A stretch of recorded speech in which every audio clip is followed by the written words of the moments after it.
Okay, before we get started, we just passed a pretty big milestone.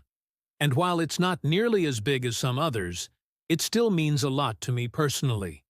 It represents over 3 years of work, learning how to make videos, figuring out what works and what doesn't, and most importantly, putting all of that into telling stories that hopefully people enjoy. So thank you. Thank you for watching, for subscribing, and for supporting me through all of these years. You all have made it so that this channel has become a real job for me, something I can support myself with and even grow a team from. And I just wanted to take a moment to say thank you. Now let's get back to the video. Imagine being an angel, a heavenly being existing outside of time with a single purpose, carrying out the will of God. But then you look down at humanity and decide they're pretty cool, actually. And maybe if you hang out with them a little bit, life would be more fun.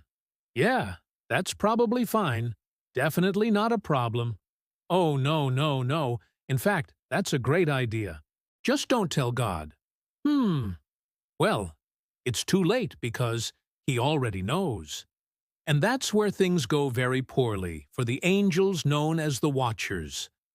You see, there was a group of angels who were tasked with guarding the Garden of Eden, keeping humans in the dark about the tree of life and the tree of knowledge of good and evil. But the more the angels observed humanity, the more they wanted to share in their lives. So when the time came and Adam and Eve were cast out of the garden, the angels known as the Watchers decided they had enough. There were 200 of them, each more powerful than the others, and they descended to earth. What they lacked in numbers, they made up for in forbidden knowledge. Over the course of 350 years, the Watchers taught humanity all sorts of arts, sorcery, how to make weapons, how to predict the future through astrology.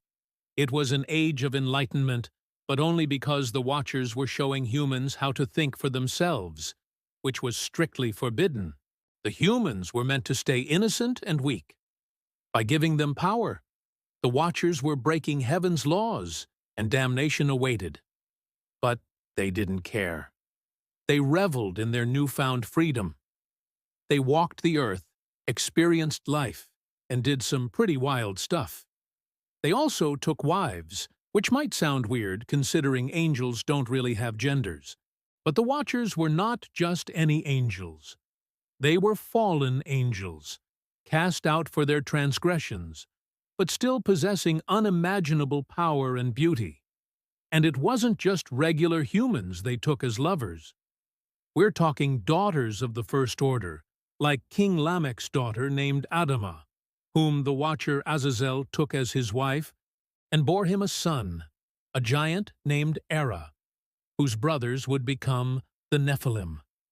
Nephilim, giants who would prey on humanity, causing them pain and suffering.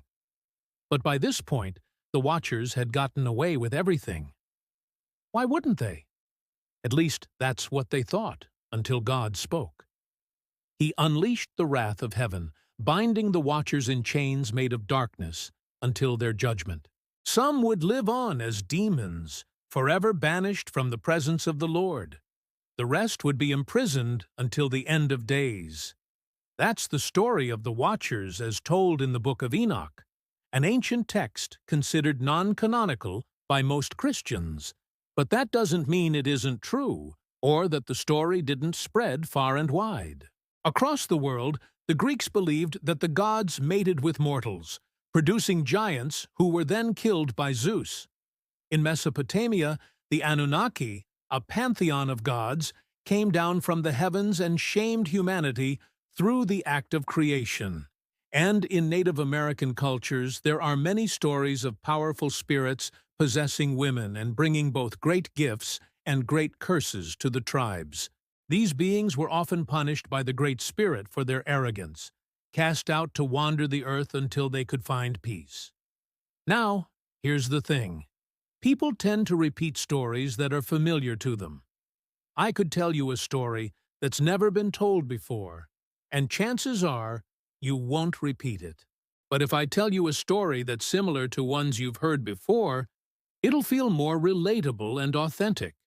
So if the Bible was the first place the story of the Watchers appeared, then it's likely that the cultures around the world repeated the story independently. That's possible. But I think it's much more likely that the story comes from somewhere older, a time before the Bible. A time when people looked up at the stars and down at humanity and said, maybe we should do that.